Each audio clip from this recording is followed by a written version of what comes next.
3, mulai. Pada zaman dahulu, berdirilah sebuah kerajaan di Sumatera Utara. Kerajaan. Perkenalan dulu. Assalamualaikum warahmatullahi wabarakatuh. Kami dari kelas 85 akan menampilkan Putri Hijau dari Provinsi Aceh.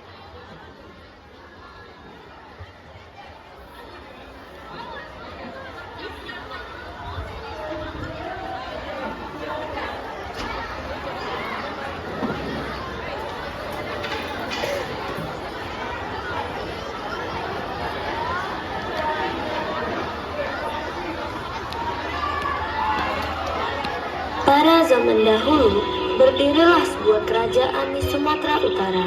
Kerajaan itu dikenal dengan Kerajaan Deli. Kerajaan Deli kala itu dipimpin oleh seorang raja bernama Mambang Yazid. Mambang Yazid mempunyai 2 orang adik. Adik pertama bernama Mambang Hayali dan adik kedua bernama Putri Hijau.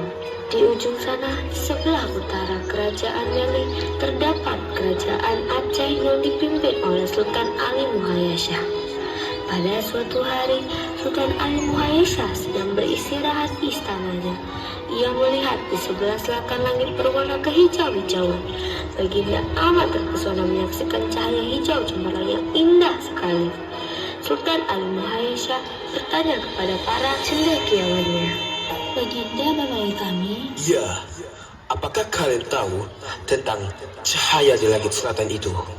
Ampun Baginda, hamba sudah mendengar tentang cahaya itu, namun hamba belum tahu sumber cahaya itu. Betul Baginda, saya sudah sering melihatnya, tapi tidak tahu dari mana cahaya itu berasal.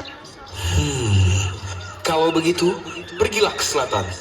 Cari tahu tentang cahaya hijau itu, agar rasa penasaran ini hilang. Pergilah besok pagi. Baik Baginda. Para pengawal dan cendekiawan menjelajahi setiap negeri Deli untuk mencari tahu cahaya hijau di langit. Maaf Nona, bolehkah saya bertanya? Apa yang hendak kau tanyakan? Apakah Nona tahu apa cahaya hijau yang memancar di sekitar sini? Cahaya? Oh, cahaya itu berasal dari tubuh Putri Hijau, Putri Kerajaan Deli. Kalau begitu, terima kasih Nona. Saat itu juga rombongan Kerajaan Aceh menyaksikan sendiri kebenarannya. Cantik sekali dia, auranya begitu sempurna. Lihat, cahaya hijau itu, cahayanya timbul dari bayangan gadis itu. Pasti dia adalah Putri Hijau. Pantas saja dia sangat cantik. Dia adalah seorang putri kerajaan. Kita harus segera melaporkan berita ini kepada para prajurit. Rombongan itu pun kembali. Kepala prajurit pun menghadap Sultan Ali Muhayyasyah. Ampun Baginda, cahaya hijau itu berasal dari seorang putri kerajaan Deli. Namanya Putri Hijau. Cahaya itu adalah pancaran keindahan yang sukar ditandingi perempuan manapun. Indah tubuhnya, indah pula hatinya. Semua yang berada di dalam dirinya sangat indah. Jangan bergurau kau. Bagaimana bisa gadis itu memancarkan cahaya seindah itu? Hamba berkata yang sebenarnya yang mulia. Baiklah kalau begitu. Sultan Ali Muhayyasyah menjadi gelisah. Ia ingin menjadikan Putri Hijau permaisurinya. Aku ingin menjadikan Putri Hijau sebagai permaisuriku. Bawa persembahan yang paling mahal dan paling sulit dicari sejagat raya ini. Persembahkan kepada Putri Hijau dan keluarganya. Katakan, aku mempunyai niat baik menjadikan Putri Hijau sebagai permaisuriku. Berangkatlah secepatnya. Sampaikan dengan benar pada Putri Hijau. Baik Baginda. Setelah tiba di Deli, utusan dan beberapa pengawal langsung menghadap Raja Mambang Yazid. Saya utusan dari Kerajaan Aceh. Kami diutus oleh Baginda Raja kami, Baginda Sultan Ali Muhayyasyah. Beliau mempunyai niat yang baik, menjadikan Putri Hijau sebagai permaisurinya. Bagaimana yang mulia? Aku bukanlah seorang raja yang ingin memperturutkan keinginanku sendiri. Kita harus bertanya kepada Putri Hijau terlebih dahulu. Mambang Yazid dan Hayali pun mendatangi Putri Hijau yang berada di taman. Anggi tentu telah mengetahui kedatangan utusan Kerajaan Aceh untuk meminang Anggi. Semua keputusan ada di tangan Anggi. Ungkapkan saja isi hati Anggi. Angkang akan mendukung sepenuhnya apapun keputusan Anggi. Kini belum terbesit di hati Anggi hendak suami. Sudilah kiranya Angkang mengerti keinginan Anggi yang ingin tetap tinggal bersama Angkang. Tetap merasa Angkang sebagai pengganti Angkang dan Inang yang telah pergi selamanya. Baik jika itu keputusan Anggi. Mambang Yazid dan Hayali pun menghampiri menteri dari Aceh yang telah menikmati hidangan. Maaf seribu maaf Anggi, kami Putri Hijau belum ingin dipersunting. Walau dia tahu bakal menjadi permaisuri Aceh yang makmur. Bawa kembalilah segala bingkisan dan persembahan. Sampaikan pesan ini kepada Baginda Raja Aceh. Apakah benar Putri Hijau menolak lamaran raja kami? Demikianlah adanya, hendaknya keputusan ini tidak membuat kita saling terbelah. Utusan kerajaan Aceh itu langsung berkemas dan kembali ke Aceh. Ampun Baginda, Putri Hijau menolak lamaran Baginda. Apa-apaan ini? Ampun Baginda, kami telah menyampaikan semua yang Baginda perintahkan. Katanya beliau belum ingin dipersunting. Sampaikan secara langsung kepada Mambang Yazid. Serahkan Putri Hijau kepadaku. Jika Putri Hijau tetap menolak, maka perang adalah jalan keluar. Baik, Baginda. Serahkan Putri Hijau pada kami. Serahkan dia. Serahkan dia atau perang adalah jalan keluarnya. Tidak bisa, perasaan tidak bisa dipaksakan. Serang!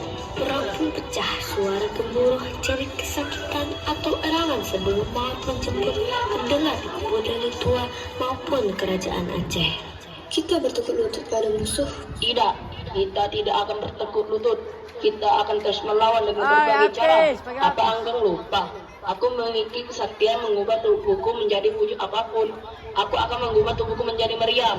Jangan sedih Anggi, aku akan tetap menjagamu sebagaimana pesan ayah anda. Dengar baik-baik pesan Angkang. Bila Raja Aceh itu menawan Anggi, mintalah kepadanya peti. Berbaringlah Anggi di dalamnya selama pelayaran dari ke Aceh.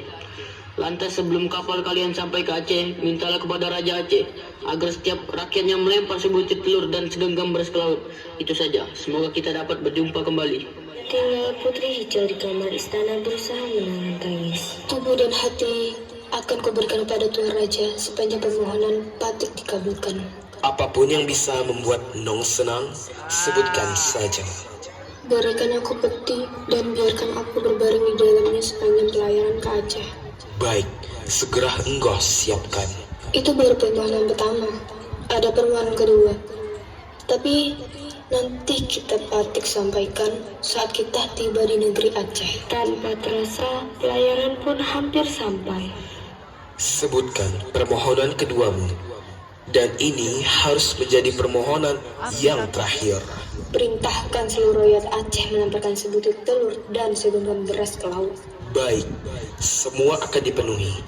Dan tak akan ada lagi permohonan. Wahai Angkang Mamba Yazid, Raja Nan Sakti dengan janji paham teruji. Datanglah, jemputlah Anggi. Jika Angkang tak datang, lebih baik Anggi binasa. Hujanlah turun, angin kian kencang, badai datang. Ombak setinggi bukit menghantam silih berganti. Putri Hijau tahu bahwa Mambang Yazid telah datang menjemputnya.